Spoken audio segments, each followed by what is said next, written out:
Friends, आज आपके लिए हीट ट्रीटमेंट ऑफ स्टील का एक बहुत ही बेहतरीन वीडियो लाए हैं। तो इस वीडियो को पूरा देखिए लास्ट तक और चैनल को सब्सक्राइब भी कीजिए ताकि नेक्स्ट वीडियो जब हम अपलोड करें आपको तुरंत उसका नोटिफिकेशन भी मिल जाए।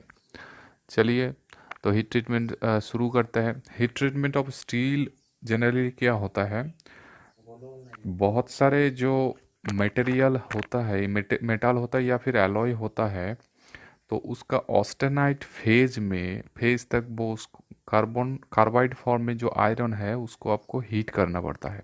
अब देखिए, मैंने पहले आयरन कार्बाइड डायग्राम में बोल दिया था कि हीट ट्रीटमेंट सिर्फ हीटिंग नहीं होता, उसको कूलिंग भी होता है।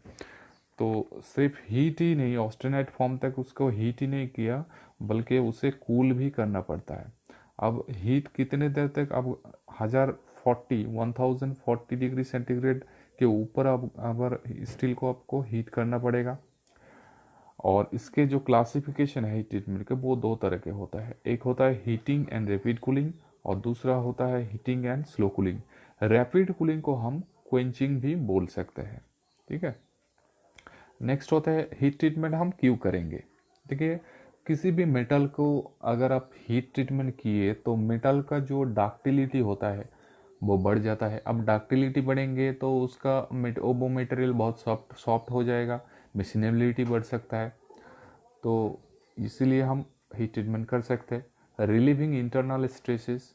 अब देखिए, कुछ ऑपरेशन अगर करने के बाद, समझिए कि आप वेल्डिंग किए या फिर ग्राइंडिंग किए या फिर कोल्ड वर्किंग किए, फोर्जिंग किए, बहुत सारे प्रोसेस होता है।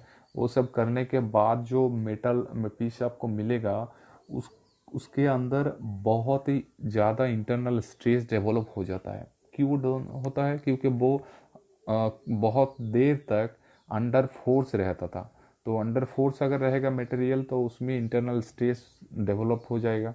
तो इस इंटरनल स्ट्रेस को अगर आपको रिलीव करना है, निकालना है, तो हीट ट्रीटमेंट करना ज़रूरी है। अब इसमें और एक बात होता है, क्या ग्रेन साइज जो है रिफाइनमेंट होता है। देखिए, जब भी आप प्लास्टिक डिफॉर्मेशन होगा या फिर मशीनिंग ऑपरेशन होगा या फिर वेल्डिंग होगा, उसके बाद क्या होता है कि ग्रेन जो है, मतलब उसका जो क्रिस्टल स्ट्रक्चर है वो चेंज हो जाता है, वो बहुत बड़ा हो जाता है। तो उसको रिफाइनमेंट करने के लिए भी हीट ट्रीटमेंट किया जाता है। और बहुत ही एक अच्छा जब पर्पस है वो है increase the strength of and hardness. किसी भी मेटल का जो मैकेनिकल प्रॉपर्टी होता है वो है स्ट्रेंथ और हार्डनेस। ये दोनों ही हीट ट्रीटमेंट करने की वजह से बढ़ जाता है। तो हीट ट्रीटमेंट के लिए ये बहुत ही फायदेमंद है। और क्या है, improvement of machinability and toughness. Machinability भी बढ़ेगा, मतलब बहुत अच्छे से इजीली वो मशीनिंग कर पाएंगे, आप इसे मटेरियल रिमूव कर पाएंगे और इसका जो टफनेस है बढ़ जाएगा। इसीलिए हम हीट ट्रीटमेंट करते हैं। हीट ट्रीटमेंट में कुछ फैक्टर इन्वॉल्व रहता है। एक होता है टेम्परेचर। टेम्परेचर मतलब कितनी टेम्परेचर तक आप हीट करेंगे मेटल को। और इसका दूसरा फैक्टर क्या है, लेंथ ऑफ टाइम। मतलब जब आप हीट कर रहे हैं, हीट करने के बाद एलिवेटेड टेम्परेचर में कितनी देर तक उसे आप हीट करते रहेंगे। तो इसीलिए ये फैक्टर भी बहुत इंपॉर्टेंट है, लेंथ ऑफ द टाइम। और तीसरा है रेट ऑफ कूलिंग, मतलब किस तरह से आप उसे कूल कर रहे हैं, कितने जल्दी कर रहे हैं, स्लोली कर रहे हैं, ये भी एक फैक्टर है हीट ट्रीटमेंट में।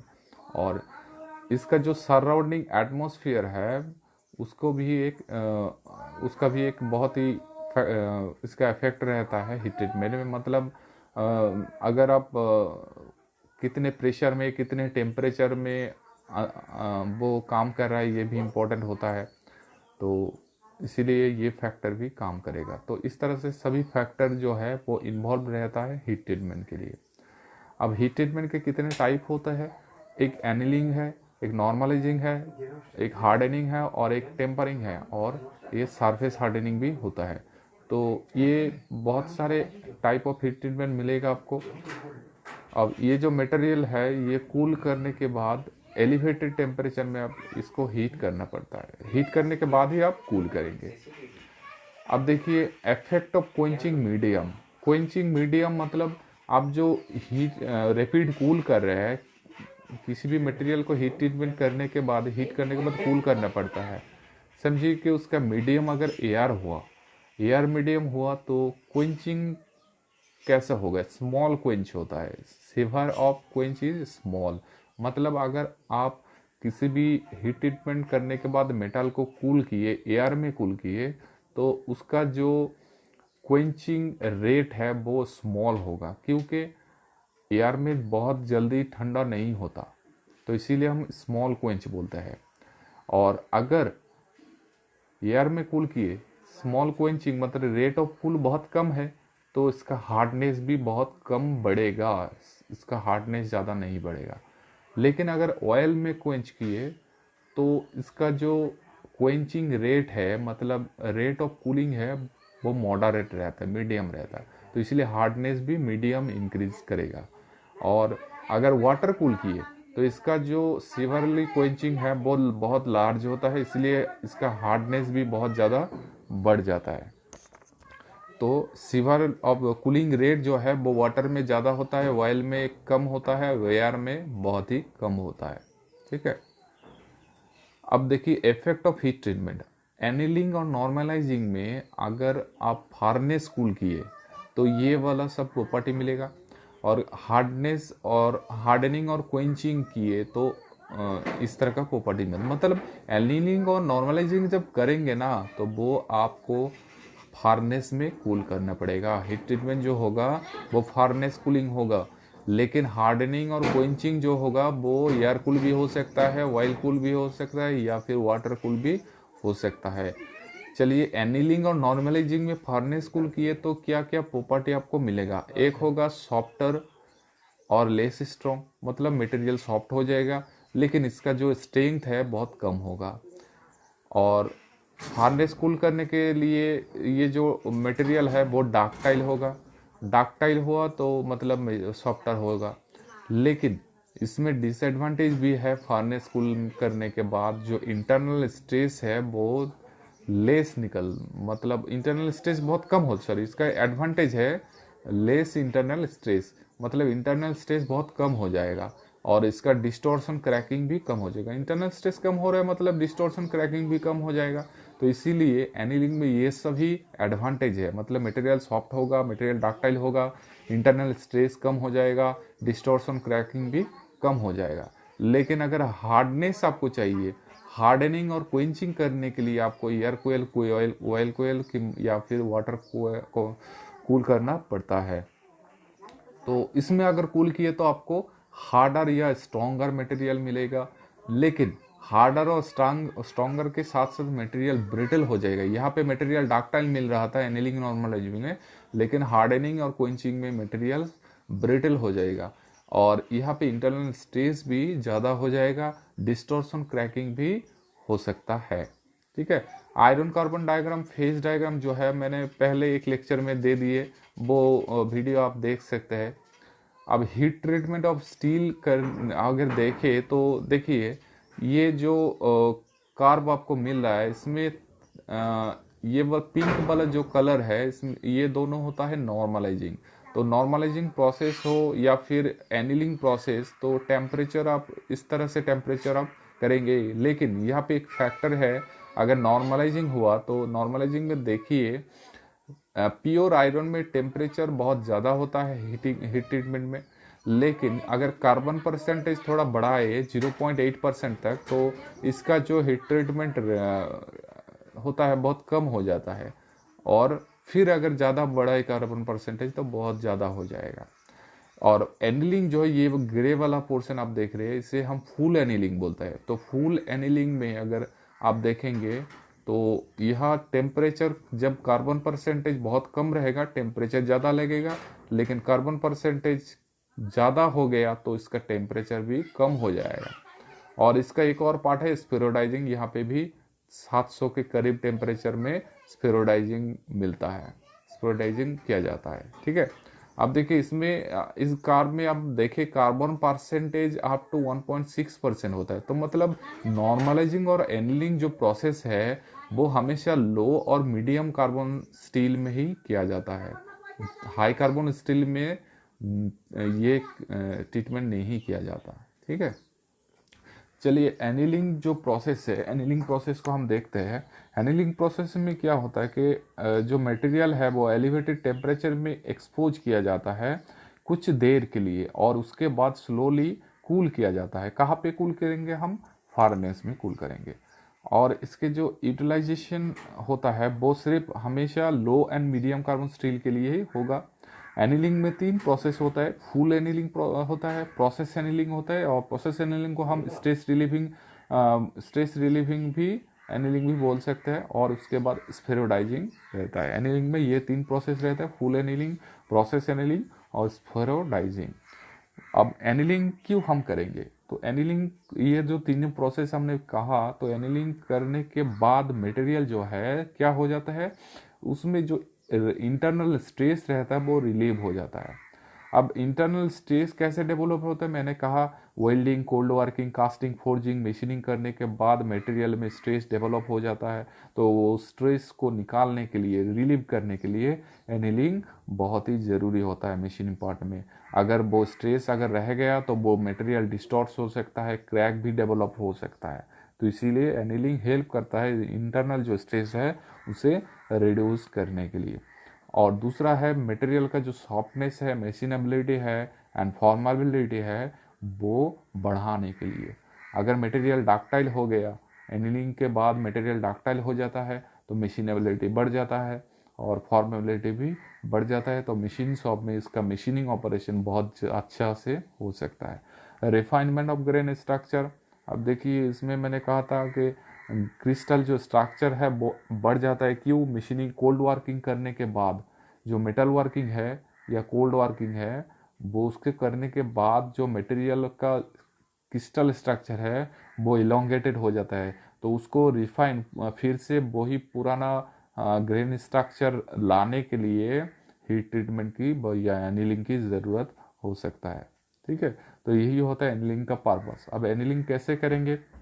एनीलिंग को अपर क्रिटिकल टेम्परेचर्स के ऊपर हीट करना पड़ेगा, लेकिन जो हीटिंग स्ट्रक्चर पॉइंट होगा वो ऑस्टेनाइट होगा। और उसके बाद इसको स्लोली फार्नेस में हम कूल करेंगे। अब फार्नेस में कूल करेंगे तो वो स्लोली ही होगा, क्योंकि फार्नेस में ऑटोमेटिक कूल होगा। तो इसलिए बहुत देर तक कूल होगा, स्लो कूल होगा, कूलिंग रेट बहुत कम है। Structure will now in large grain pearlite, इसमें जो स्ट्रक्चर फॉर्म होगा वो लार्ज ग्रेन की परलाइट में होगा। ठीक है, और इसके बाद जो मटेरियल का प्रॉपर्टीज इंप्रूव होता है, ठीक है, वो मशीनिंग, फोर्ज स्टील होता है, प्रायर टू मशीनिंग यूज किया जाता है। ये इस एनीलिंग में 3 प्रोसेस होता है। एक होता है प्रोसेस एनीलिंग, दूसरा होता है स्ट्रेस रिलीविंग एनीलिंग, और तीसरा होता है स्फेरोडाइजिंग। ठीक है, तो प्रोसेस एनीलिंग में अगर देखें तो प्रोसेस एनीलिंग में क्या किया जाता है? Process annealing basically cold work के बाद जो इफेक्ट होता है मटेरियल में उसको नेगेट करने के लिए, उसको मिनिमाइज करने के लिए हीट ट्रीटमेंट जो एनीलिंग होता है वो प्रोसेस एनीलिंग होता है। इसमें सॉफ्टनेस बढ़ता है और डक्टिलिटी भी बढ़ जाता है। मतलब प्रोसेस एनीलिंग में मटेरियल का जो डक्टिलिटी है और सॉफ्टनेस है वो बढ़ाने के लिए हम प्रोसेस एनीलिंग करते हैं। इन प्रोसेस एनीलिंग में एक और बात है, प्रोसेस एनीलिंग करने के बाद आपको स्ट्रेस रिलीविंग ऑपरेशन भी करना पड़ेगा। ठीक है, एनीलिंग हो गया, प्रोसेस एनीलिंग हो गया। अब स्ट्रेस रिलीविंग एनीलिंग अगर देखें तो इंटरनल जो रेसिडुअल स्ट्रेस डेवलप होता है मेटल में, क्यों डेवलप होता है? प्लास्टिक डिफॉर्मेशन, मशीनिंग, ग्राइंडिंग करने के बाद, वेल्डिंग, कास्टिंग करने के बाद, इतने सारे ऑपरेशन करने के बाद जो मटेरियल मेटल पीस है उसमें रेसिडुअल स्ट्रेस बहुत डेवलप हो जाता है। तो इसको रिलीव करने के लिए आपको क्या करना पड़ेगा? स्ट्रेस रिलीविंग एनीलिंग करना पड़ेगा। ठीक है, non uniform cooling of workpiece process in fabricated elevated temperature, ये होता है वेल्डिंग और कास्टिंग। इसके लिए आपको डिस्टॉर्शन ज़्यादा हो जाएगा, तो इसको निकालने के लिए, ये रेसिडुअल स्ट्रेस को निकालने के लिए आपको स्ट्रेस रिलीविंग एनीलिंग करना पड़ेगा। ठीक है, उसके बाद होता है अब स्ट्रेस रिलीविंग एनीलिंग कैसे करेंगे? Material heated to the recommended temperature, held and long enough to attain uniform temperature and finally cooled room temperature slowly. room temperature में थोड़ा धीरे धीरे इसको कूल करना पड़ेगा।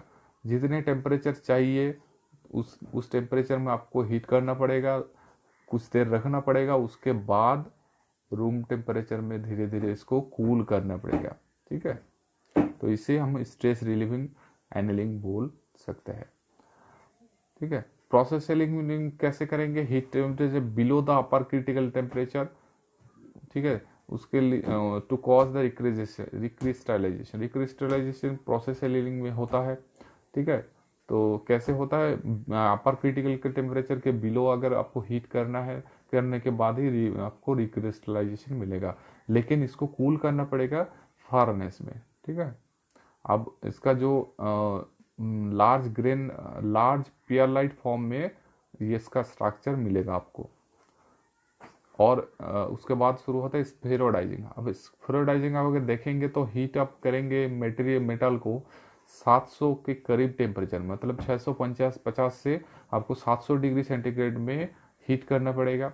ठीक है, मतलब लोअर क्रिटिकल टेम्परेचर जो है, लोअर क्रिटिकल टेम्परेचर कितना होता है? 727 degree centigrade lower critical temperature होता है, उसके नीचे आपको हीट करना पड़ेगा। इसके बाद देखिए कूल करना पड़ेगा फार्नेस में। एनीलिंग हमेशा कूल करना पड़ेगा आपको फार्नेस में। तो स्ट्रक्चर विल बी स्फेरोडाइट। ठीक है, स्फेरोडाइजिंग प्रोसेस में स्ट्रक्चर क्या बनेगा? स्फेरोडाइट।